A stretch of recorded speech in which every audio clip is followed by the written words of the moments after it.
আসসালামু আলাইকুম, সবাইকে স্বাগতম।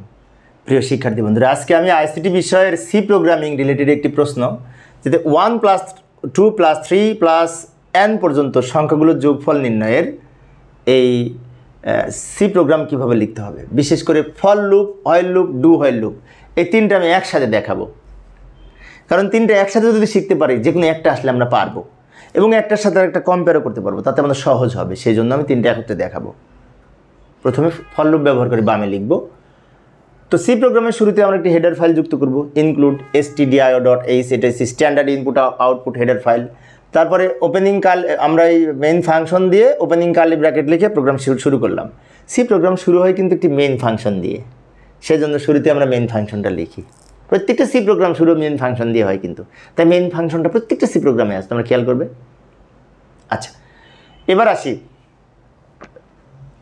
এইখানে। এই শুরুতেই আমরা এখানে একটি লাইন লিখব, সেই লাইনটাকে ভেরিয়েবল ডিক্লারেশন সেকশন বলে। এই অংশটাকে ভেরিয়েবল ঘোষণা করব। ভেরিয়েবল কি? ভেরিয়েবল হচ্ছে এই মেমোরি লোকেশন, কম্পিউটারের মেমোরিতে জায়গা নির্ধারণের জন্য ঠিকানা। সেই ঠিকানা আমরা এখানে নাম ব্যবহার করে লিখব, কিন্তু ভেরিয়েবলের আগে আমরা ডেটা টাইপ দিব। ভেরিয়েবল লেখার নিয়ম হচ্ছে প্রথমে ডেটা টাইপ হিসেবে কিন্তু কিওয়ার্ড লিখব। তো এখানে কিন্তু 1 2 3 4 5 এগুলো কিন্তু সব পূর্ণ সংখ্যা। পূর্ণ সংখ্যাকে ইন্টিজার বলা হয়, আর পূর্ণ সংখ্যার জন্য নির্ধারিত ডেটা টাইপ হচ্ছে INT। তাই আমরা লিখব INT NI সাম সমান 0। কেন লিখলাম? INT হচ্ছে কিওয়ার্ড, যেটি দ্বারা পূর্ণ সংখ্যা ডেটা নির্ধারণ করা হয়েছে, অর্থাৎ সবগুলোই পূর্ণ সংখ্যা হবে। এর পাশে যেগুলি লিখেছি, n হচ্ছে nতম সংখ্যা, আমি যেটা n এর মান দিব। যদি 10 দিই 10 পর্যন্ত যোগ করবে, 20 দিলে 20 পর্যন্ত যোগ করবে, তাই না? তাহলে ওটাও কিন্তু পূর্ণ সংখ্যা। তাই আমরা লিখেছি n হচ্ছে, আমরা এখানে যে n লেখা আছে nতম সংখ্যা পর্যন্ত যোগ করব, তাই। আর এখানে i একটা ভেরিয়েবল নিয়েছি, i হচ্ছে কাউন্টার ভেরিয়েবল, যেটি কাউন্ট করবে। এবং সাম সমান 0 লিখব। সাম সমান 0 কেন লিখেছি? কারণ এই যোগ করে করে সামের মধ্যে রাখবে, এবং যোগ করে করে যখন সামের মধ্যে রাখবে, তখন যোগ করার আগের মান 0 না হলে, যদি এখানে 1 ধরি, তো ওই 1 বেশি থাকবে। সেজন্য সাম সমান 0 ইনিশিয়াল করে দিয়েছি। শূন্যর সাথে যোগ করা শুরু হবে, শূন্যর সাথে 1 যোগ করবে, যা হবে তার সাথে 2 যোগ করবে, যা হবে তার সাথে 3 যোগ করবে, যা হবে তার সাথে 4 যোগ করবে, এরকম ডট ডট ডট nতম সংখ্যা পর্যন্ত যোগ করবে। সেজন্য এই প্রোগ্রামের যোগফল নির্ণয়ের সূত্রটা হবে সাম সমান সাম প্লাস i, বা s সমান s প্লাস i। এখানে প্রত্যেকটা কিন্তু i এর মান হবে। এরপরে ইউজারকে বোঝানোর জন্য আমরা এখানে প্রিন্টএফ ফাংশনের মধ্যে একটি প্যারামিটার পাস করলাম, সেটা হচ্ছে প্রিন্টএফ ফাংশনের মধ্যে লিখে দিলাম ভ্যালু অফ n। সবচেয়ে ভালো হয় এখানে যদি লিখতে পারতাম এন্টার ভ্যালু অফ n, তাহলে সবচেয়ে ভালো হতো। কিন্তু এন্টার ভ্যালু অফ n লেখার আমার কাছে জায়গা নেই, জায়গাটা খুব ছোট, সেই জন্য আমি ভ্যালু অফ n লিখেছি। এখন এই n এর মানটা ইনপুট নেওয়ার জন্য স্ক্যানএফ ফাংশনের মধ্যে আমরা লিখব %d and n। এই যে স্ক্যানএফ হচ্ছে ইনপুট ফাংশন, যার কাজ হচ্ছে কিবোর্ড থেকে ডেটা ইনপুট নেওয়া, এবং %d পূর্ণ সংখ্যা ডেটা ইনপুট নেওয়ার জন্য নির্ধারিত ফরম্যাট স্পেসিফায়ার, অ্যান্ড n মানে অ্যাড্রেস অফ n। আরেকটা বিষয় বলে রাখি, এই স্টেটমেন্টটি 2 মার্কসের পরীক্ষায় আসে, তোমরা দেখবে বিভিন্ন বোর্ড পরীক্ষায় এসছে। %d স্ক্যানএফ %d অথবা %f থাকে, f হচ্ছে ভগ্নাংশ সংখ্যা ডেটার জন্য, অ্যান্ড এখানে n থাকে, তবে a থাকে, কিছু একটা থাকে, যে এরকম একটা স্টেটমেন্ট থাকে, আর বলে স্টেটমেন্টটি ব্যাখ্যা করো 2 মার্কসের জন্য। তখন কীভাবে ব্যাখ্যা দিব scan A %d and n, এটা লিখব। লেখার পরে লিখব এটি একটি ইনপুট স্টেটমেন্ট। এমনি ব্যাখ্যা দেওয়া হলো। প্রথম লিখবে স্ক্যান এফ, তারপর লিখব স্ক্যান এফ একটি ইনপুট ফাংশন, যার কাজ হচ্ছে কিবোর্ড থেকে ডেটা ইনপুট নেওয়া। তারপর লিখব %d হচ্ছে ফরম্যাট স্পেসিফায়ার, যার কাজ হচ্ছে যেটির মাধ্যমে এই পূর্ণ সংখ্যা ডেটা ইনপুট নেওয়া যায়, আউটপুট আকারে প্রদর্শন করা যায়। এটা যে ফরম্যাট পূর্ণ সংখ্যা ডেটা ইনপুট আউটপুটের জন্য। অ্যান্ড n মানে অ্যাড্রেস অফ n, অর্থাৎ n নামক চলকের ঠিকানা। তাহলে এই স্টেটমেন্টটির ফুল ব্যাখ্যা হচ্ছে কিবোর্ড থেকে একটি পূর্ণ সংখ্যা ডেটা ইনপুট নিয়ে n নামক চলকের মধ্যে সংরক্ষণ করবে। তো যাই হোক, আমাদের ইনপুট অংশ শেষ। একটা প্রোগ্রামের 3টা প্রধান অংশ: ইনপুট, প্রক্রিয়াকরণ, আউটপুট। এই প্রক্রিয়াকরণে আমরা ফর লুপের গঠন দেখাবো। ফর লুপের গঠন হচ্ছে ফর লিখে একটা ব্র্যাকেট দিয়ে, যেমন দ্রুত লিখে দিলাম সময় সেভ করার জন্য, ফর লিখে ব্র্যাকেট দিয়ে ইনিশিয়ালাইজেশন কন্ডিশন আর ইনক্রিমেন্ট ডিক্রিমেন্ট অংশ। ইনিশিয়ালাইজেশনে আমরা i এর মান কত সেটা ইনিশিয়াল করে দিব, কাউন্টার হিসেবে i 1 থেকে কাউন্ট করা শুরু করবে। কন্ডিশনে আমরা লিখবো I less than equal to, এখানে এন লিখবো, এখানে যদি 100 থাকো 100 লিখতাম, ও এখানে যদি কোনো সংখ্যা থাকতো 100 পর্যন্ত, তাহলে আবার এই দুই লাইন হতো না। আমি পূর্বের ক্লাসে কিন্তু দেখিয়েছি, এখানে যখন এন থাকবে অথবা কে থাকবে, কিছু একটা থাকবে, তখন কিন্তু কিবোর্ড থেকে ডেটা ইনপুট নেওয়ার সুযোগ থাকছে এনের মান, তাই আমরা এই দুই লাইন লিখব। আর যদি এখানে 100 থাকতো তাহলে আমরা সরাসরি এই লাইনের পরে এই লাইন লিখতাম, এই দুই লাইন বাদ দিতাম। পূর্বের ক্লাসে আমি দেখিয়েছিলাম 100 পর্যন্ত যোগফল। তো যাই হোক, এটা হচ্ছে ইনিশিয়ালাইজেশন। আয়ের মান 1 দ্বারা ইনিশিয়াল করেছি, যেটি দ্বারা শুরু হবে সেটা হবে আয়ের মান n পর্যন্ত যাবে, তাই লিখবো I less than equal to n, শেষে আই সমান আই প্লাস 1, আয়ের মান 1 করে বাড়বো। এই আই প্লাস 1-এর আর একটা উপস্থাপনা আছে, সেটা হচ্ছে I plus plus. I plus plus মানে কিন্তু আয়ের মান 1 করে বৃদ্ধি পাবে, এটা খেয়াল রাখবো। এই কন্ডিশন যতক্ষণ সত্য হবে ততক্ষণ এই লুপ বডির মধ্যে কাজ করবে। কি কাজ করবে? ওই যে কিছুক্ষণ আগে বললাম যোগফল নির্ণয় সূত্র সাম সমান সাম প্লাস আই। সামের মান 0 ছিল, 0-এর সাথে আই যোগ করবে, যা হবে সেটি সামের মান, সেই মানের সাথে আবার আই যোগ করবে, সেই মানের সাথে আবার আই যোগ করছে, তাহলে সামের যা মান হচ্ছে, এসের যা মান হচ্ছে, তার সাথে কিন্তু আই যোগ করতেছে বারবার, সেজন্য বলা হয়েছে সাম সমান সাম প্লাস আই। এরপরে যোগফল যখন সম্পূর্ণ হবে, এই কন্ডিশন অনুযায়ী n-তম সংখ্যা পর্যন্ত যখন সম্পূর্ণ হয়ে যাবে, তখন এই প্রিন্ট এর মধ্যে সামের মান এখানে প্রিন্ট করে প্রোগ্রাম শেষ করে দিবে রিটার্ন 0 দিয়ে। এটা হচ্ছে ফর লুপ ব্যবহার করে সি প্রোগ্রাম। তো একটি বিষয় আমি বলে রাখি, প্রোগ্রামে অনেক সময় আয়ের পরিবর্তে এ দেওয়া থাকে। তাহলে যদি এ দেওয়া থাকে কাউন্টার ভেরিয়েবল হিসেবে, তাহলে এখানে হবে এ, এখানে হবে এ, এখানে হবে এ, যতগুলো আয় আছে আয়গুলো সব এতে রূপান্তর হবে। আবার এস এর পরিবর্তে দেওয়া থাকতে পারে সাম, তখন এর যেখানে যেখানে আছে সেখানে সাম হবে। আচ্ছা, এইবার আসি ফর লুপ থেকে আমরা while loop, do while loop কীভাবে লিখবো, এগুলো একটু দ্রুত বলবো, কারণ এখানে ব্যাখ্যা দিয়েছি, এখানে ব্যাখ্যা বিশ্লেষণ করব না। তবে একটা বিষয় বলে রাখি, আমি দুটো কালার করে রেখেছি, এইটুকু এবং এইটুকু একরকম কালার, এবং মাঝখানেটুকু হলুদ কালার।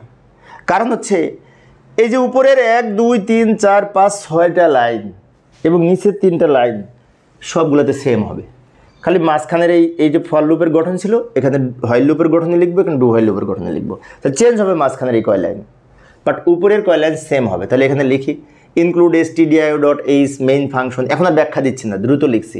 এটা অবশ্য পাশে লিখলাম জায়গা সেভ করার জন্য, INTNI সাম লিখলাম, প্রিন্ট এফ, স্ক্যান এফ হুবু দেখে দেখে লিখে দিলাম। এবং আর একটা বিষয় বলে থাকি, পরীক্ষায় অনেক সময় ফর লুপটা দেওয়া থাকে, আর বলা হয় এটার আলোকে ডু হোয়াইল লুপ লেখো, বেশি বলে, মাঝে মাঝে হোয়াইল লুপও বলে। তখন তো আমরা এই 6 লাইন খুব সুন্দরভাবে দেখে দেখে লিখে দিব, কত সুন্দর। নিচের 3 লাইনও দেখে দেখে লিখে দেবো, মাঝখানেটুকু একটু চেঞ্জ করব। কি চেঞ্জ করব?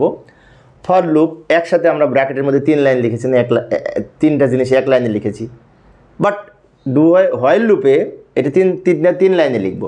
প্রথমে যেটা আছে প্রথমে লিখব, মাঝে যেটা আছে মাঝে লিখব, কিন্তু এখানে ফর দিয়ে কন্ডিশন যাচাই করেছি, এখানে হোয়াইল দিয়ে কন্ডিশন যাচাই হবে।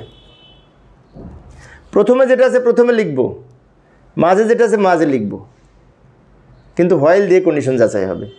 হোয়াইল কন্ডিশন সত্য হলে এই কাজটা সম্পন্ন করবে, এই যে যোগফল নির্ণয় করবে। যোগফল নির্ণয় করার পাশাপাশি আয়ের মান 1 করে বৃদ্ধি করবে, তাই লিখবো আই সমান আই প্লাস 1।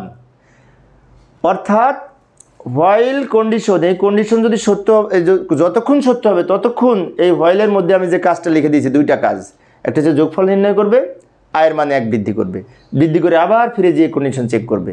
সত্য হলে যোগফল নির্ণয় করবে, আয়ের মান 1 বৃদ্ধি করবে, বৃদ্ধি করে আবার ফিরে যেয়ে কন্ডিশন চেক করবে। এরকম লুপের কাজটা যতক্ষণ পর্যন্ত n-তম সংখ্যা যোগ না হবে ততক্ষণ পর্যন্ত এই লুপটা চলতে থাকবে। চলতে চলতে একসময় লুপটার কাজ সম্পন্ন হবে। কখন সম্পূর্ণ হবে? যখন বাড়তে বাড়তে আয়ের চেয়ে এনের চেয়ে আয়ের মানটা বড় হয়ে যাবে।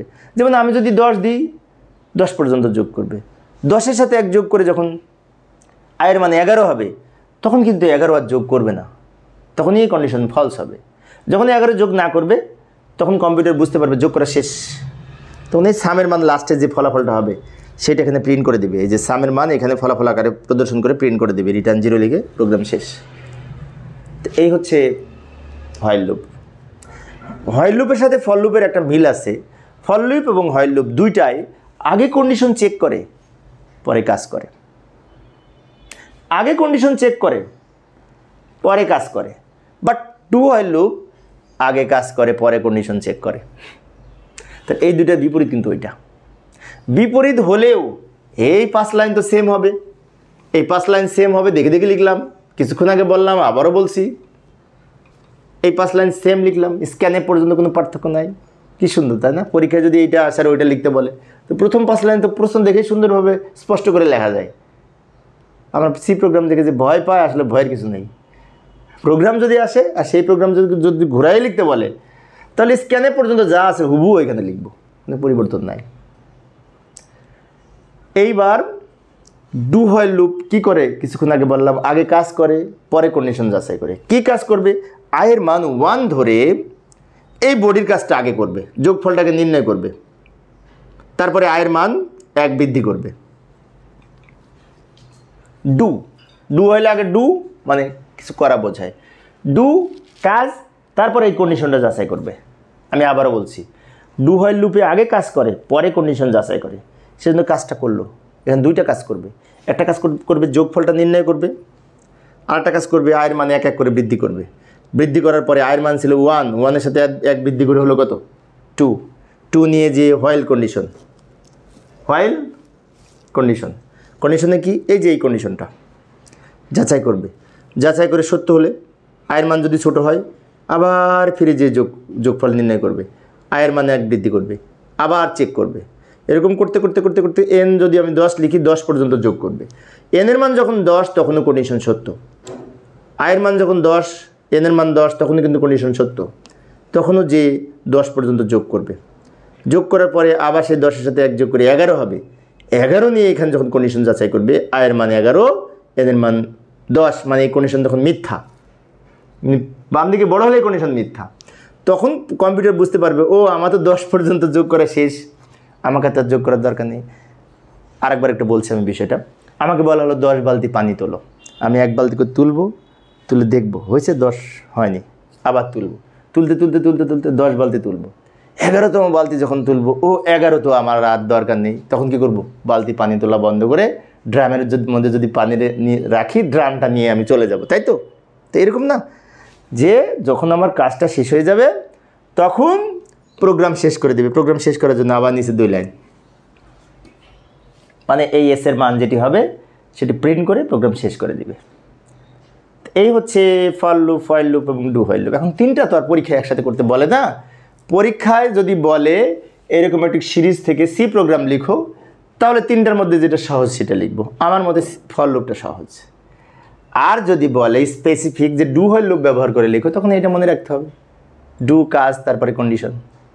আর যদি বলে পরীক্ষায় প্রশ্ন দেওয়া থাকলো আর বলা হলো ডু হোয়াইল লুপ ব্যবহার করে লিখো, তাহলে তো আরও ভালো। সুন্দর করে প্রথম 5-6 লাইন লিখে দেবো, নিচে 2-3 লাইন লিখে দেবো, মাঝখানে একটু ঘোরায় লিখে দেবো, ডু এর মতো করে, শেষ। তো প্রিয় শিক্ষার্থী বন্ধুরা, এই ছিল আজকের আলোচনা।